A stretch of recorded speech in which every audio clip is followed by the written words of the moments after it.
Irène, bonjour. Tu as choisi de venir nous présenter aujourd'hui un livre que je ne connaissais pas, donc que je vais te devoir. Mhm, C'est un livre de Victoria Hislop, qui est une Anglaise. mhm. Tu as choisi ce livre pourquoi, comment, et raconte-nous, c'est quoi ce livre? Alors je l'ai Tiens, c'est choisi le tien. parce qu'il me rapporte à l'histoire de ma famille finalement, et puisque ça se passe à Salonique, et mon père est né à Salonique en 1914, année géniale pour naître, et il a vécu à Salonique jusqu'à la fin de la Deuxième Guerre mondiale, et donc cette histoire elle débute en 1917 à Salonique, et c'est extraordinaire parce que ça m'a replongé dans l'ambiance de Salonique, j'ai cru que j'y étais. Et en fait, je me suis dit, voilà, je vais me mettre à la place de mon père et je vais revivre de la façon dont on vivait à cette époque à Tu as Salonique. découvert ce livre comment? Tu as juste vu que ça se passait à Thessalonique, puisque donc c'est Je crois que c'est Thessalonique quelqu'un hein, qui qui est me l'a nommé conseillé. ici. C'est peut-être une de mes cousines de New York qui me l'avait conseillé. Je me souviens plus exactement. Je sais plus comment je suis tombée dessus. Mais d'ailleurs, j'ai commencé à lire Victoria Hislop par un autre livre, L'île des oubliés, qui se passe en Crète. Et c'est là que j'ai découvert qu'il y avait un autre livre de cette Victoria qui parlait de la vie à Salonique. Et je me suis dit, bon, bah, je suis obligée de le lire. Je suis allée chercher du coup, moi qui était Victoria Hislop, c'est donc une Anglaise qui vit entre la Crète et l'Angleterre. Oui, tout à fait. Je crois qu'elle parle grec même. Enfin, elle est S'est complètement. passionnée, Tout le monde croit qu'elle est grecque en fait. ouais, tout à fait. Elle s'est passionnée pour la vie grecque et pour la culture grecque. Ouais. Et donc effectivement, elle a commencé avec cette histoire de l'île des lépreux. Mhm. Et son deuxième livre, donc, Le fil des souvenirs, t'a conduit, toi, sur la mémoire familiale, sur Ah les ben chemins tout à de ta fait, mémoire ouais. familiale. Tout à fait. Ça débute en 1917 au moment du grand incendie de Salonique qui a foutu un gros bazar dans la ville.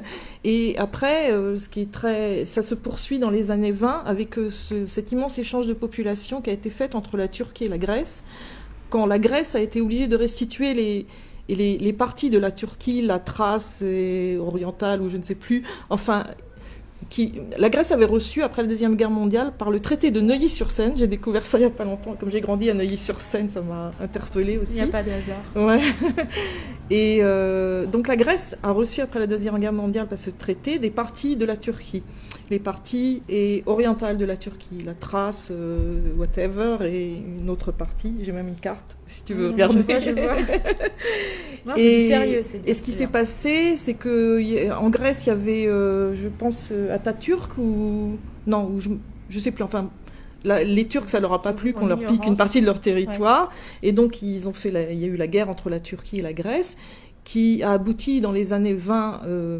C'était une guerre très sauvage qui est d'ailleurs décrite au début du livre. Hein, et il y avait des viols, des assassinats. Enfin, c'était une guerre très, très cruelle et qui a abouti à un grand échange de population entre la Grèce et la Turquie.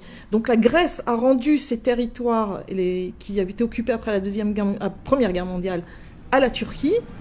Et donc tous ces compatriotes grecs qui habitaient dans cette partie de la Turquie ont été rapatriés en Grèce.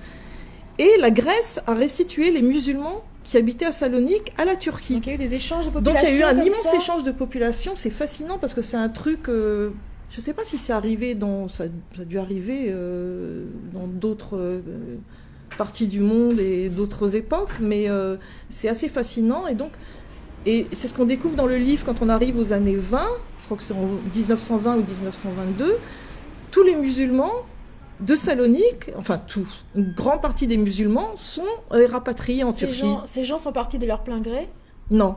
C'était un rapatriement forcé? Plus ou moins forcé, ouais. À mon avis, c'était une question d'argent. Je ne sais pas trop comment ça se passait, mais donc, ce livre débute avec une famille qui vient de Turquie, de Smyrne, qui est rapatriée sur Salonique, plus ou moins de force ou de gré. En fait, c'était la guerre, c'était un gros bazar. Donc, en fait, on les met dans des bateaux, on les jette. Il y en a qui vont à Athènes, il y en a qui vont à Salonique, tout ça. C'est vraiment très bien expliqué. Et donc, il y a cette famille qui débarque de Smyrne à Salonique. Et au même moment, dans la même rue où ils habitent, la rue Irénie, comme par hasard, et il y a une famille de musulmans qui est expatriée vers la Turquie. Donc ça explique de façon romanesque, bien entendu, ce déplacement de population extraordinaire. En préface, on nous explique donc que ce roman parle effectivement de Thessalonique, la deuxième agglomération de Grèce, et qu'en 1917, la population se composait à part égale de chrétiens, de musulmans et de juifs. Oui. Alors moi, dans ma famille, c'est quelque chose que tu savais. Il y a une légende qui dit qu'on ne bossait jamais à Salonique parce que comme il y avait des musulmans, des juifs et des chrétiens, ils avaient un week-end de 4 jours. Genre on bossait pas le vendredi, on bossait pas le samedi, on bossait pas le dimanche, de 3 jours, j'exagère, mais ils bossaient jamais à cause de ça. Enfin, c'est une légende, hein. C'est une légende familiale à mon avis. C'est une légende parce que le livre ne va pas dans ce sens. Non, pas du tout. Regarde, nous avons ici des descriptions. C'est l'intérêt du livre, c'est que cet auteur fait des descriptions qui sont très intéressantes, et on a vraiment l'impression d'être plongé dans l'ambiance. Tout à fait. Et c'est de la ville et de ces communautés qui se découvrent les unes les autres, puisque ça fait aussi partie de l'intérêt du livre. Qui vivaient déjà pas mal de temps ensemble, hein. Simplement à cause des déplacements de population, c'est vrai que ça crée des petites frictions. Enfin, ça change la composition de cette cohabitation entre les communautés, bien entendu, qui va être bouleversée par la Deuxième Guerre mondiale, etc. Mais et ce qui est assez extraordinaire, c'est que on va suivre tout au long du siècle. Tout est exact historiquement dans ces livres. Elle fait Ouais. des recherches, cette Victoria Hislop, très exactes. C'est très romanesque. C'est des histoires de famille, avec des histoires d'amour, etc. Mais ce qui est intéressant, c'est qu'historiquement, tout est exact. Donc c'est vraiment... Tu as découvert des choses ou tu as retrouvé des choses dans ces J'ai découvert livres? une ambiance. Qui correspond à ce que tu avais raconté ton père? Mon père m'a pas raconté énormément de choses, mais oui, moi je savais que les différentes religions cohabitaient pacifiquement à Salonique, et j'ai découvert ça dans le livre, à part quelques frictions. Finalement, il y avait plus de frictions à Salonique à cause de la politique locale, avec la montée des communismes, après ça sera les dictateurs, etc., que à cause des religions. Donc c'est très intéressant de voir ça dans le livre. Et mon père était communiste, bien entendu. Bien entendu. Alors, tu veux que je lise Regarde ici, on a une description de la ville qui me paraît assez intéressante. Accroché aux pentes s'élevant depuis le gigantesque arc que dessinait la côte, Thessalonique ressemblait à un immense amphithéâtre. Tout en haut, à l'endroit le plus éloigné de la mer, une muraille marquait la limite de la ville. Depuis ce point de vue, les édifices religieux dominaient le reste. Des dizaines de minarets se dressaient vers le ciel comme autant d'épingles sur une pelote. Les dômes en tuiles rouges des églises et les bâtiments clairs des synagogues ponctuaient le paysage urbain qui dévalait vers le golfe. À cette présence florissante des trois religions s'ajoutaient des vestiges de l'Empire romain, arcs de triomphe, portions d'anciens murs et quelques esplanades où des piliers montaient la garde. Dans un souci de modernisation, la ville s'était, au cours des dernières décennies, percée de larges avenues, lesquelles se distinguaient du vieux réseau de ruelles sinueuses qui, à l'instar des serpents sur la tête de Méduse, s'élevaient sur les pentes raides en direction des hauteurs de la cité. Si une poignée de grands magasins avaient fait leur apparition, l'essentiel du commerce se concentrait dans des boutiques pas plus grandes que des kiosques à journaux. Ces entreprises familiales, entassées par milliers dans les rues étroites, se disputaient la clientèle. De leur côté, les centaines de cafés Nyon, ces établissements traditionnels, subissaient la concurrence des cafés de style européen qui servaient de la bière viennoise et des clubs où l'on se réunissait pour discuter littérature ou philosophie. Tu vois, ça donne une image, vraiment, on est déjà dans une ambiance très particulière et très orientale. C'est une vie très bourgeoise finalement. Enfin, c'est un mélange de pauvreté et de bourgeoisie, mais il y avait beaucoup de richesse à Salonique. C'était une ville portuaire. Faut pas oublier, donc c'est une ville de commerçants, florissante, sauf aux périodes plus difficiles comme la crise des années de 39, etc. Et on ressent bien cette atmosphère bourgeoise et florissante. Tu as une idée de ce que faisait ta famille Oui, bien sûr. Mon grand-père était dans le commerce des peaux, dans le cuir. Et à partir d'un moment, ils sont partis de Salonique, ils ont été vivre en Yougoslavie pendant quelques années. Et je pense que c'est dû à la crise de 39 et peut-être aussi à cause du grand incendie de 1917 qui, comme on le voit dans le livre, a détruit qui débute le livre et qui a détruit une partie de la ville et qui a détruit des entrepôts, notamment, comme dans le livre. Hein. Donc, je ne sais pas si mon grand-père a subi des dommages du fait du grand incendie, ça, je ne sais pas.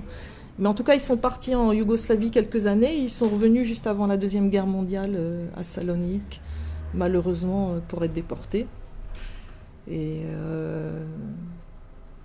voilà. Et mon père, lui, si on parle de cette période, a été sauvé parce que... on peut dire qu'il a été sauvé par ses copains grecs. Parce que mon père était le plus grec de la famille, le moins juif et le plus grec, disons. On était obligé de choisir, tu crois ? C'est bien possible. C'est bien possible quelque part, oui. Mais en même temps, il a grandi dans une famille pas très religieuse, même pas du tout à la limite, mais quand même, on parlait ladino à la maison. Ils parlaient pas grec du tout, hein.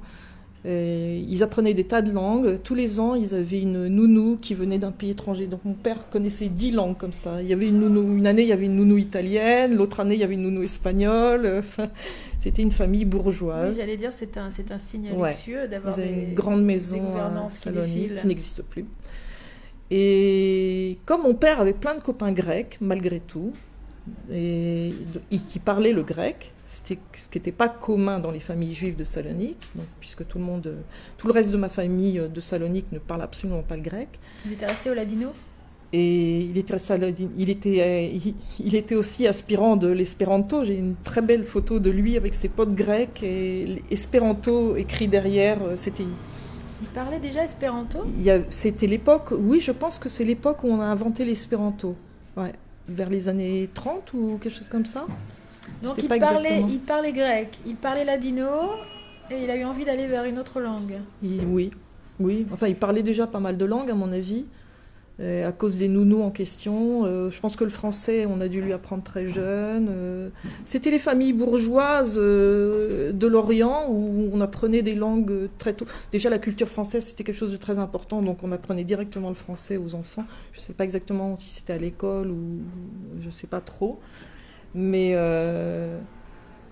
donc en fait, il a été sauvé par ses copains grecs parce que quand on débutait les problèmes au niveau au moment de la Deuxième Guerre mondiale, c'est-à-dire que d'abord ce sont les Italiens qui sont arrivés à Salonique. D'ailleurs, on le voit très bien dans le livre. C'est d'abord les Italiens qui occupaient Salonique et après ce sont les Allemands qui sont arrivés. Et c'est là que ça s'est compliqué en 1943.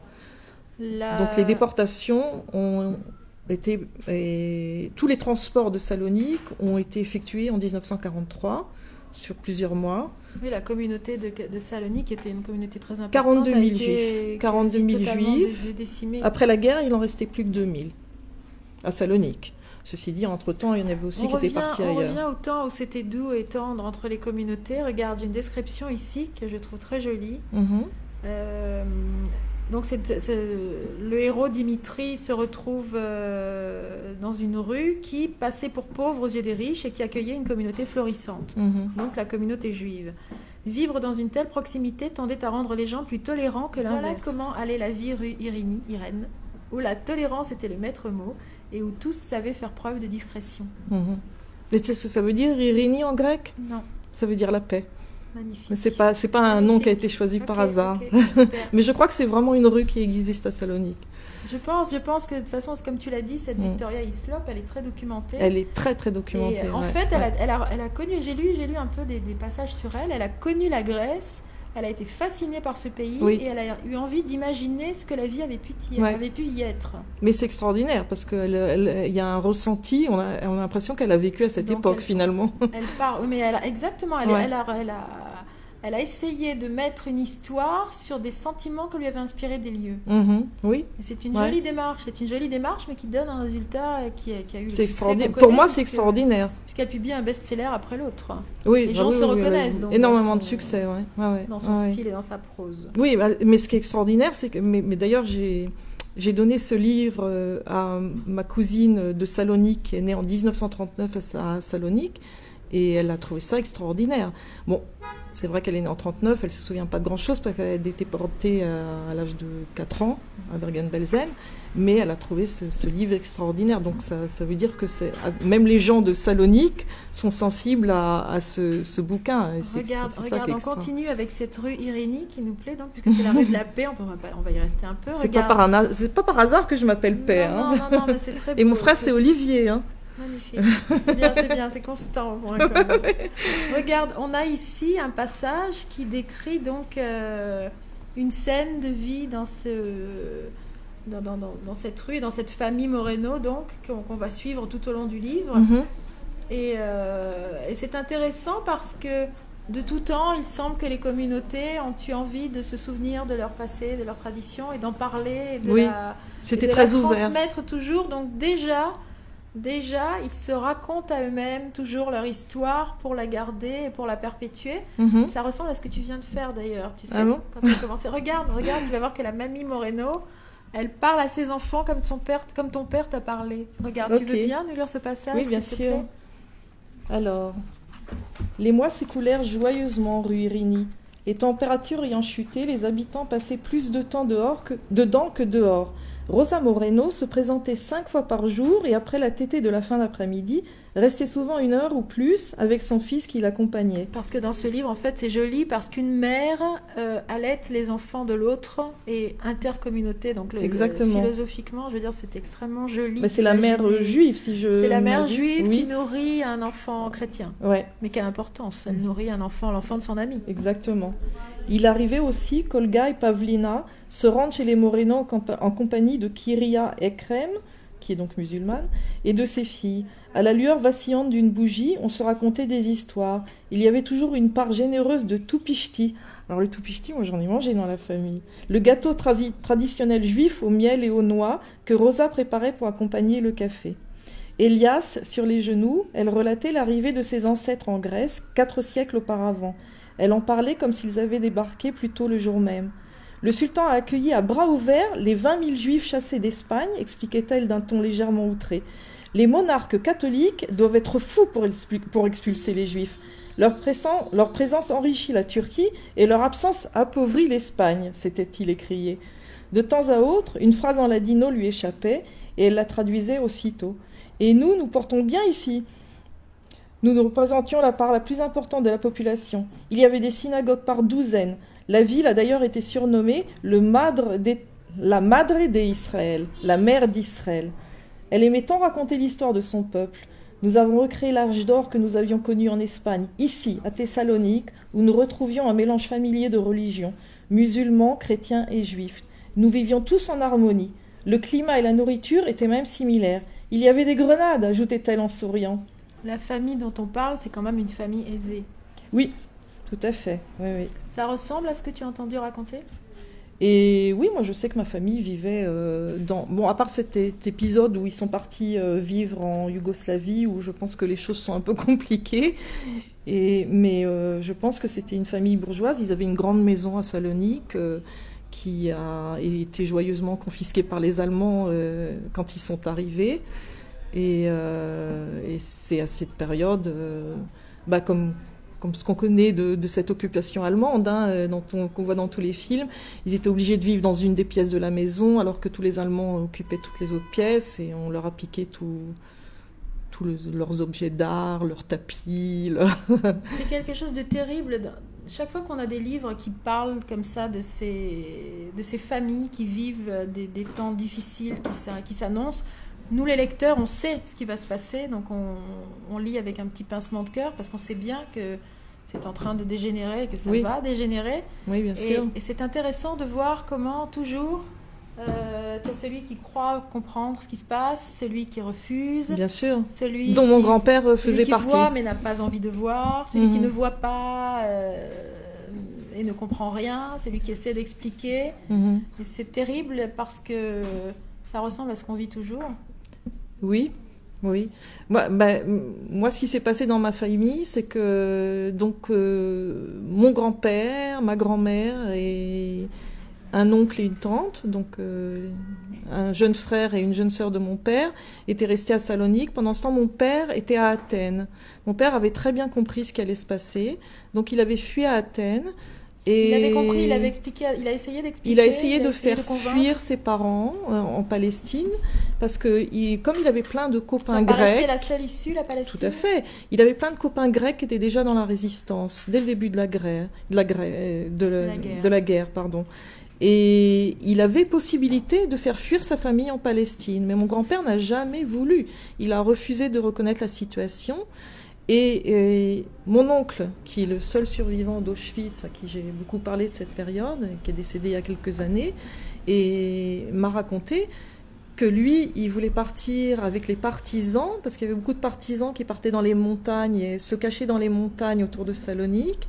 Et il avait aussi des copains qui lui avaient, comme dans le livre, qui lui avaient proposé de partir dans les montagnes avec les partisans. Et mon grand-père a refusé. Il a dit la famille reste ensemble. Il a dit on reste ensemble, la famille reste ensemble. Et c'est pour ça qu'ils sont tous partis, ils ont tous été déportés à Auschwitz ensemble. C'est-à-dire que mon oncle aurait pu être sauvé, mais mon grand-père a refusé. C'est terriblement difficile d'envisager de se séparer, de partir. C'est vrai, mais je crois aussi, on m'a raconté il n'y a pas longtemps, je ne sais plus qui est-ce qui m'a raconté ça, c'est ma tante qui m'a raconté que des survivants d'Auschwitz, et lui avait raconté que quand les Grecs sont arrivés à Auschwitz, c'était les plus naïfs. Hein. Ils étaient très très naïfs et ils se sont réveillés le premier matin à Auschwitz en criant, et en espagnol, enfin en ladino, on nous a volé nos couvertures. Parce que c'était comme ça que ça se passait. Et les gens se faisaient piquer, c'était vraiment, il fallait survivre. Donc les gens piquaient aux autres dès qu'ils avaient une couverture, on se la faisait piquer. Et ils étaient tellement naïfs, ils se sont réveillés le matin en criant tous, on nous a volé nos couvertures. Et je crois que mon grand-père, il faisait partie, il avait cette naïveté. Et peut-être que cette naïveté, elle venait de cette vie en or qu'ils avaient eue à Salonique, cette vie bourgeoise, bien sous tout rapport, où les communautés se faisaient pas de mal l'une aux autres. Donc il voulait pas y croire, comme nombreux juifs dans le monde entier, mais il n'a pas voulu y croire. Et voilà, on a quand même une photo dans la famille, avec toute la famille, et amaigris, parce qu'ils avaient été dans un ghetto, etc. Ils avaient déjà plus grand-chose à manger. Quelques jours avant la déportation, mon grand-père a fait faire une photo de famille, il a mis un journal pour qu'on voit la date, et c'était en mai 1943, et voilà, c'est une photo qui a été prise quelques jours avant leur déportation, dont on est revenu donc mon oncle en question. Alors, on a ici la montée de la guerre justement, et la famille qui commence à vivre des choses difficiles, mais avec l'envie de ne pas j'allais dire en n'y croyant pas, mais non, avec l'envie de ne pas y croire. Mm-hmm. C'est plus ça. Et le refus de t'amener dessus, et puis t'as pas envie d'y croire, et t'as pas envie que ça se passe, et tu te dis que peut-être si tu n'y crois pas, ça n'arrivera pas. Mm-hmm. Et ça ressemble un peu à ce que tu dis, à ce que tu racontes. Oui, c'est tout à fait ça. Simplement, je pense qu'à un moment donné, ils ont compris. Parce que si mon grand-père a pris cette photo, c'était clair qu'il savait qu'il allait vers l'inconnu, et que cet inconnu n'était pas très sympathique. Tu penses que c'était une photo pour essayer d'arrêter le temps un petit peu ? Je pense, et puis il pensait certainement à ses 2 filles qui étaient déjà en Palestine, et son fils qui était à Athènes, qui peut-être allait être sauvé de cette situation, et qui aurait quand même comme ça une trace de la famille. D'ailleurs, je pense que cette photo est arrivée à mon père par des copains grecs qui ont dû le récupérer.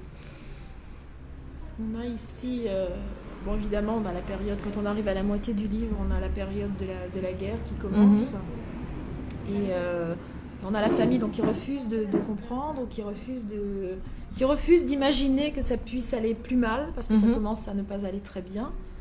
On a donc ici la famille qui est face aux Allemands, et qui essaie de croire que ça va s'améliorer.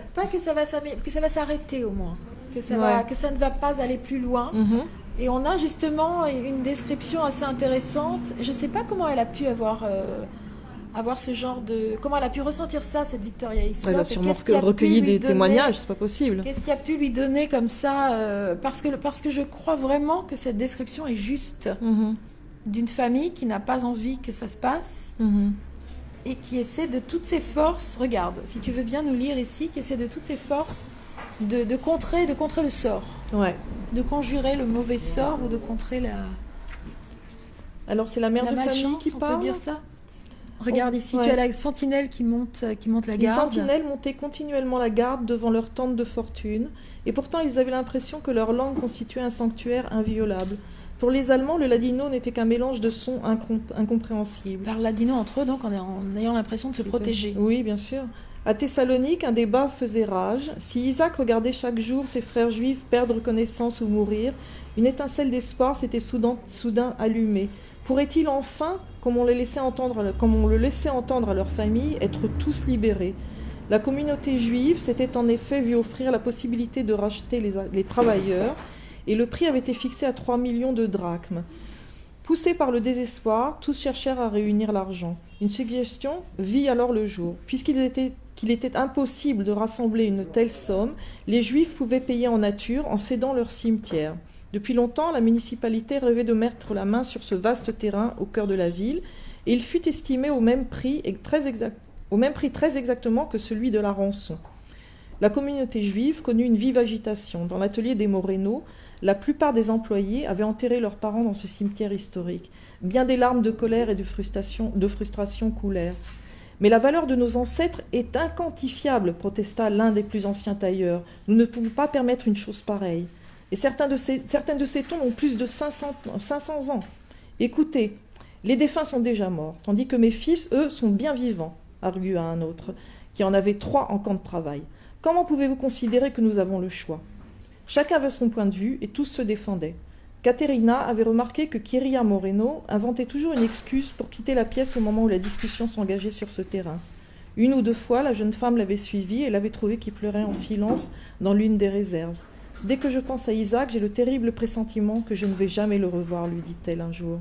Et maintenant que nous avons une occasion de faire rentrer nos fils, certains se plaignent. » Je ne peux pas m'empêcher de penser que des conversations comme ça ont probablement eu lieu. Ouais.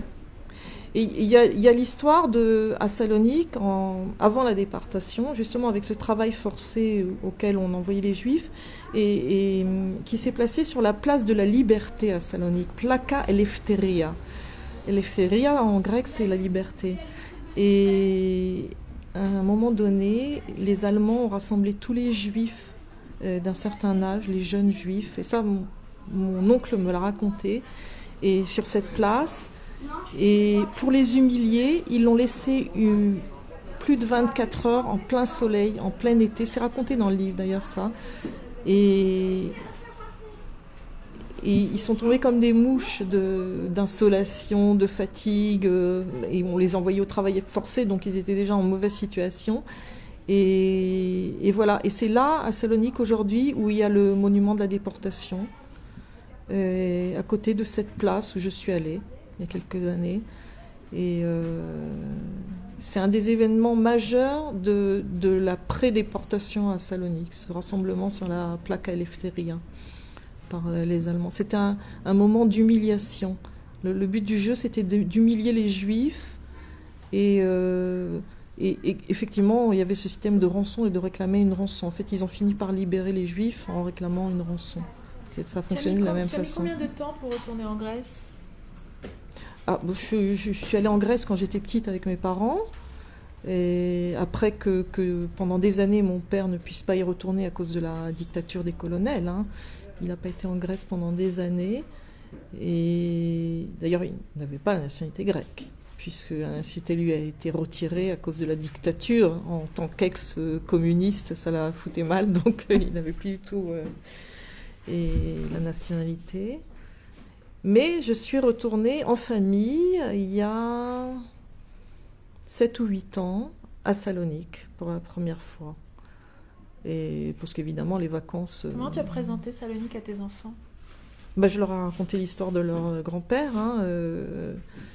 Bon, ils avaient été un petit peu obligés de la savoir puisque mon fils avait déjà fait ce travail sur ces racines qu'on fait à l'école en Israël.